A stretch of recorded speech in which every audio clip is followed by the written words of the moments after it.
Good morning student, welcome to my channel. बेटा आज हम करेंगे क्लास 10th की साइंस की वर्कशीट नंबर 63 जो कि आपकी डेट 4 दिसंबर की है। आज की वर्कशीट में हम करेंगे मैग्नेटिक इफेक्ट्स ऑफ करंट। ठीक है, force acting on A current carrying conductor in a magnetic field, यानी कि एक मैग्नेटिक फील्ड है, उसमें हम एक करंट कैरिंग कंडक्टर ले जा रहे हैं तो उस पर क्या असर पड़ेगा। A current carrying conductor experience a magnetic force due to magnetic field. वो एक फोर्स एक्सपीरियंस करेगा, जो फोर्स होगा वो मैक्सिमम कब होगा, when the conductor is placed perpendicular to the direction of the magnetic field. यानी कि मैग्नेटिक फील्ड की अगर ये डायरेक्शन है और इसके ये परपेंडिकुलर है तभी वो मैक्सिमम फोर्स उसको मैक्सिमम फोर्स एक्सपीरियंस करेगा। अब आपको क्या करना है, to demonstrate the force we perform the following experiment. एक एक्सपेरिमेंट दिया हुआ है, take a small sized aluminium A B, ये देखिए रॉड ले रखी है ए बी की, suspended rod A B horizontally from the rigid stand, horizontally आपने ये इसमें डाल दी है। Place a strong horse shoes magnet, ये देखिए magnet NS south north south pole वाली एक मैग्नेट लेकर आए।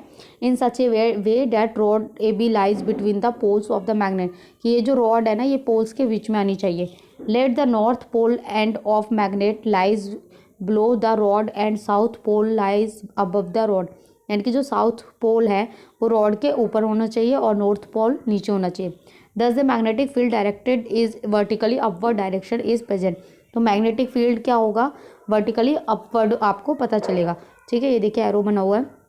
Complete the electric circuit of aluminium rod A B by connecting it in series with a battery key and a variable resistance और key का use करके इसको, ये देखिए इसको कनेक्ट करेंगे। यहाँ पे सब लगा हुआ है। पुट द प्लग इन ए की, अब हम इसमें एक की लगा देंगे तो क्या होगा, इलेक्ट्रिसिटी पास होने लगेगी। ठीक है, electric current begins to flow, electric current का क्या होगा, फ्लो करने पड़े लगेगा जब हम की लगा देंगे। तो flow through the rod from B to A, यानी कि बी से ए के एंड पे जाएगा। ये आपका जो है इलेक्ट्रिक करंट की डायरेक्शन है। अब देखिए यहाँ पे ऑब्जर्वेशन क्या हुआ है, on passing current the rod A B is displaced toward the left. Interference क्या हुआ, इट शो, इससे हमें क्या पता चला, that the aluminium rod is experiencing a mechanical force due to which it is being deflected. This directional deflection is given by Fleming left hand rule. अब हम पढ़ेंगे Fleming left hand rule. Last में हमने right hand thumb rule पढ़ा था, अब हम पढ़ेंगे फ्लेमिंग लेफ्ट हैंड रूल। ठीक है, तो ये देखिए रूल नीचे दिया हुआ है। इसमें क्या है कि अगर आप हाथ को इस डायरेक्शन में लेकर आ रहे हैं तो जो आपकी फोर फिंगर है, सेंटर फिंगर है and thumb of your left hand, ये म्यूचुअली परपेंडिकुलर, देखिए परपेंडिकुलर है ना, ये 90 डिग्री का एंगल बन रहा है। If the four finger show the direction of, ये मैग्नेटिक फील्ड की डायरेक्शन दिखा रही है आपकी, direction of magnetic field and the central finger is the current, ये जो सेंट्रल फिंगर है ये आपकी करंट हो गई, ये मैग्नेटिक हो गया। ठीक है, तो ये जो थंब है ना ये आपका ये फोर्स दिखाएगा, डायरेक्शन दिखाएगा। Thumb will be point towards the direction of motion. चलिए, effect of change in direction of current, current से क्या चेंज होता है, अगर हम करंट की डायरेक्शन चेंज कर रहे हैं तो क्या असर पड़ेगा। Reverse the connection of battery so that apply a plug in की current flow from A to B, पहले बी टू ए जा रहा था करंट, अब अगर ए टू बी जाएगा तो क्या होगा, the rod A B is deflected towards the right, right की तरफ डिफ्लेक्ट हो जाएगी। इससे क्या पता चलता है, इससे ये पता चलता है कि अगर हम करंट की डायरेक्शन को उल्टा कर देते हैं तो डायरेक्शन ऑफ फोर्स भी क्या हो जाएगा, रिवर्स हो जाएगा, उल्टा हो जाएगा। It is in accordance with Fleming's left hand rule. Electric motor क्या होती है, it is a device that converts electric energy into mechanical energy, जो इलेक्ट्रिक एनर्जी को मैकेनिकल एनर्जी में चेंज करती है उसको हम मोटर कहते हैं। ठीक है, it works on the principle of Fleming's left hand rule.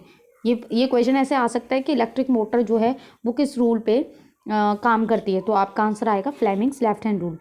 चलिए, effect of change in direction of magnetic field, इसमें हमने करंट की डायरेक्शन चेंज की थी, अगर हम मैग्नेटिक फील्ड की डायरेक्शन चेंज कर दें तो क्या होगा।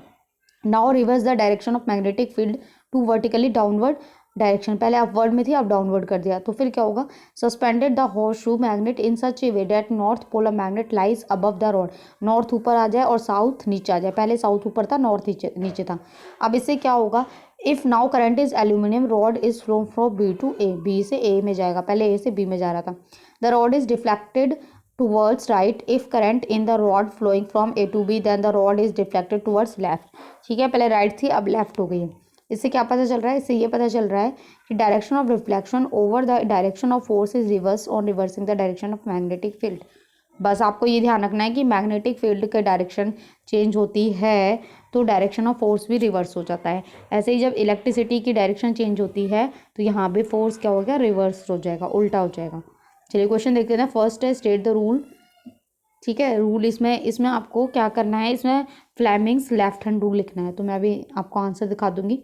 सेकंड क्वेश्चन है under what condition is the force by A current carrying conductor placed in a magnetic field maximum. कब वो मैग्नेटिक फील्ड मैक्सिमम करता है, एक्सपीरियंस करता है। तो आप लिखेंगे करंट कैरिंग कंडक्टर एक्सपीरियंस है magnetic force due to magnetic field. यहाँ नहीं, आप यहाँ से लिखिएगा, एक सेकेंड ना, आप यहाँ से आंसर लिखिएगा the force is maximum when the conductor is place between perpendicular to the direction of field. ये आपका सेकंड का आंसर हो जाएगा। ठीक है, फर्स्ट का आंसर अभी मैं बता दूंगी आपको। इसके बाद है बेटा third, right the factor on which magnitude of force experience by A current conductor depend. तो ये लेंथ पे डिपेंड करता है, मैग्नेटिक फोर्स पे डिपेंड करता है। इसका भी आंसर मैं भी दिखा देती हूँ। इसके बाद इसका बी पार्ट है, if the force acting from right to left how will be the direction force change, कैसे चेंज होती है। If direction of magnetic field is reverse, तो इसका आंसर यहाँ से आ जाएगा और बी पार्ट का आंसर यहाँ से आएगा, इंटरफेरेंस। ठीक है, लेकिन मैंने इसका आंसर्स लिखे हुए हैं, चलिए मैं दिखा देती हूँ आंसर्स। फर्स्ट मैंने आपको बता दिया है, ठीक है, सॉरी सेकंड मैंने आपको बता दिया है।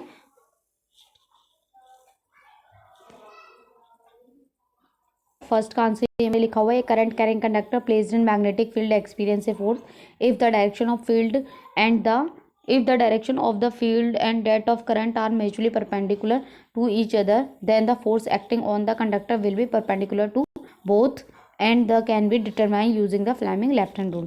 इसका जो क्वेश्चन 2 का मैंने आंसर ऊपर बता दिया था, मैक्सिमम वो कब करता है। फिर थर्ड का जो ए पार्ट है, थर्ड पे वो पूछ रहे थे कि कब वो डिपेंड होता है, किस पे वो डिपेंड करता है, strength of magnetic field, on current और लेंथ ऑफ कंडक्टर। ठीक है, 3 चीज़ों पर डिपेंड करता है। इसका फिर बी पार्ट जो था, बी पार्ट का फर्स्ट में आप लिखेंगे, मैंने वैसे बता दिया इसका, पर फिर भी the direction of force will also be reversed when direction of magnetic field भी reverse, when direction of current is reverse, तो क्या होगा, direction of force will also be reverse, दोनों में रिवर्स हो जाएगा। तो यहाँ आपकी वर्कशीट कंप्लीट होती है। आई होप आपको अच्छे से समझ में आई हो।